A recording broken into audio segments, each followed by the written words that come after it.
Well, we have Flowking Stone joining us via Zoom from a base in Kumasi. And I'm sure you figured out why we're talking to him. He put his new track out there. And when I checked from Wednesday till this morning, just before I came on air, that has received some 34,000 views on YouTube. Flowking Stone joins us live now. I can see you, my man. Good morning to you. Good morning. Nice. So what? Like, you're the best rapper in Africa or what? Yeah, you're right.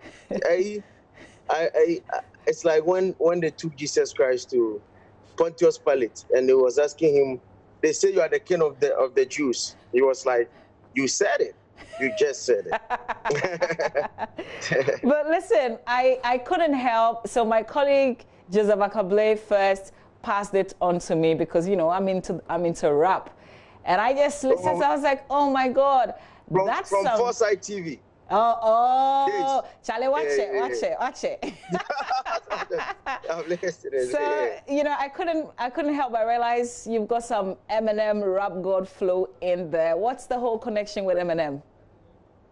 Well, like I was explaining in the song, you see, like we have different types of rappers. We have the rappers who mostly are with lyrics, like lyrical rappers. They don't do a lot of styles. Then we have rappers too who deal with flow, like they are very good with the flow, but lyrically it's not really heavy, like they can be deep. Then we have another group of rappers who are mostly popular most times. They deal with they are mostly very commercial. So they will be like, yeah, they'll be playing with rhythms and all those things. Then we have another group of rappers who does all of these things I'm saying at the same time. So as an example is Eminem. There are very, very few people in the world who does that. Example is myself. Example is Kendrick Lamar. Example is probably I may say J. Cole, but J. Cole, when it comes to the full control on skills and flow, let me use football as an example. Okay. You see, a player like Messi and Ronaldo.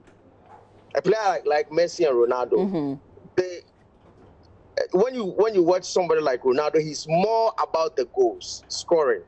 But when you watch somebody like Messi, he's both the skillful player and the scorer. Okay. Something like that. Okay, so I feel you, because you say rap is like a conversation, not poetry. Yeah, I said that there are rappers who they do it like a conversation, they do it like just in conversation, and they put rhymes to it. And we have rappers who put who go a little more further by being by using poetry. Okay. To rhyme, using poetry to stay on the beat in a rhythm and different styles. Do you understand what I mean? I do. I feel you. Exactly. There are those who can't stick to the theme, right? But listen, yes. Around this period, I also wanted to talk about a side that I'm not sure a lot of people know. You're biochemist by training, by profession. Yes. Are you still practicing? Are you still practicing? Yeah. I mean, right now it's all in my music, but I mean, not a while ago, I was working at the lab. So wait. Flowking, you're a frontliner in your music? Yes. But you know, but it came to a time I was working at the lab, I was working at the hospitals and all that, you know, like working with blood samples and all those things. I mean, I've done that, but I felt like I am not done with the music yet, and the music is a young game. It's a youthful game. So I don't wanna come back to the music when I'm 50. I want to go back to medical school when when I'm 40, not be a musician when I'm 40. Okay. Do you understand what I mean? So, yeah, so I just one day decided to come back to the music because the fire in me burned so hard that I couldn't help it. I was like, no, Charlie, let me just go and finish my job in the music. And when I'm 40 years, be my doctor. Okay. You know, because cool. Exactly. But why do I still hear you say you've not been given half the attention that other rappers have been given? What makes you think so? Oh, it's true in so many ways. You know, like well, I've been dropping bangers from back to back from those days. I mean, from 2003. You know, we've been dropping most of the dopest songs ever made, like Simple, like One Gallon, like, you know, and a song like Simple, it was the biggest song around that time. And how many awards did it win? Even though it won the most popular song of the year, that year it was the biggest song in Africa. It even won awards across Africa, but not Ghana. It won in Ghana, it won just one. When we dropped One Gallon, it was all over the place. Then my brother fell ill. I came back. When I came back dropping hits after hit. Mechacha, Go Low, Fireburn Them. Even the current one, which is blowing everywhere, blow my mind. You know, but they don't want to see it. Like who are the day? Like who are the day? Could it also be the fact that you're in Kumasi? Do you think that's also contributing to it in any way? Yes, in a way, because the industry is mostly situated in Accra because of all the, you know, all the big houses like your own, having their mother or their heads over there, and all the big platforms like the national theaters, the conference centers, all the big shots, all the big companies that come, they stay in Accra, like MTV, Trace, and all that. Like everything around entertainment is in Accra. I understand that, but I mean, we are still trying to build something from here to. I mean, we can all be in Accra. It will be choked. Yeah. So, in spite of that, we are still pushing to. I mean, like, there's a lot. There's a lot of, and there's something in Ghana too. It's like Ghanaians concentrate on very few artists, like maybe 3 artists. Everything should go to them. No. We have too many different artists with too many different talents that needs to be heard. You know, you don't just concentrate on some very few and start hating on every other person. No, there are too many different, very dope artists from everywhere. Let's concentrate on everybody. Yeah, let's talk about your 2 brothers. You made reference to your kid brother who fell ill. Yes. How greatly did that affect your own music? Oh, it did. I mean, that time you couldn't touch us.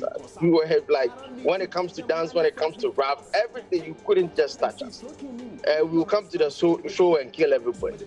But when he fell ill, it really hit me because I had to decide whether I should continue with our legacy or like continue to move so that we still keep our legacy alive or just break down, you know, because I remember those days I used to go and play shows alone because they had seen the 2 of us for a long time.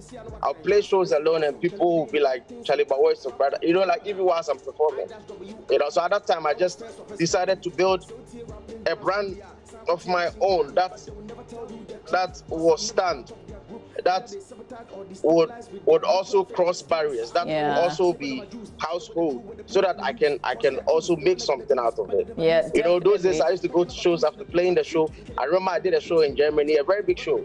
After the show, when they were about to pay me, they were like, oh Charlie, they were like, you are 2, so since you did it alone, we have to pay half of the amount. And they paid half of the amount, so I was like, no man, I'm not going that way. No. Well, but thank God your brother is doing great now. Yeah, he's great. So you know, this bra, What's the whole vision? I mean, what's your expectation of it? It's doing so well. People are into it. Yeah. It's changed the conversation in just these past 2 days. What's the expectation going forward with it? Well, for me, I was making a statement. And also, I was reminding people of the way they grade. You know, a lot of times, most people will grade rappers and they don't even know how to grade. A lot of people don't even understand the art of rap. So they'll just grade anyhow based on popularity or things like that. And it doesn't make sense to me. I feel they should know the things to use to grade, because rap is an art. It's full of elements. It's a lot of elements that make up the rap. Yeah. Like the flow, like the concept, like the theme. Even the punches, the bars, the style, the skill, the innovation. I was saying something in the song, like the I-WI that I did in Simple. It has never been done anywhere in the world, from Tupac's days till now. But Ghanaians, because I'm a Ghanaian, they will never talk about it. I have to talk about it. Yeah. You know, I'm a very quiet guy, so I have not been talking about all these things for a long time. And I realized that people want to just forget about all these things. When you go and listen to a song like Rapping Drums, you should go on YouTube and check it. Rapping Drums. I used so he's freezing on us, unfortunately. But listen, because he's taking us back into his music from back in 2003, the songs that he dropped, maybe we should spend about an hour with him. I don't know what you think, Roland Walker. Yeah, that would be good. And he mentioning all his hits just brought back memories, man. Yeah. Brought back memories. And we should spend another time with him. Yeah, definitely. But before we go, we wish to apologize to our cherished audiences in the UK for their inability to access us through the TuneIn app as usual. We're available on www.myjoyonline.com and www.adomonline.com. You can also access our streams on Facebook, Android devices, Google Play Store, and Apple App Store as My Joy Online and Atom Online. Enjoy the weekend. We will see you next week, God willing.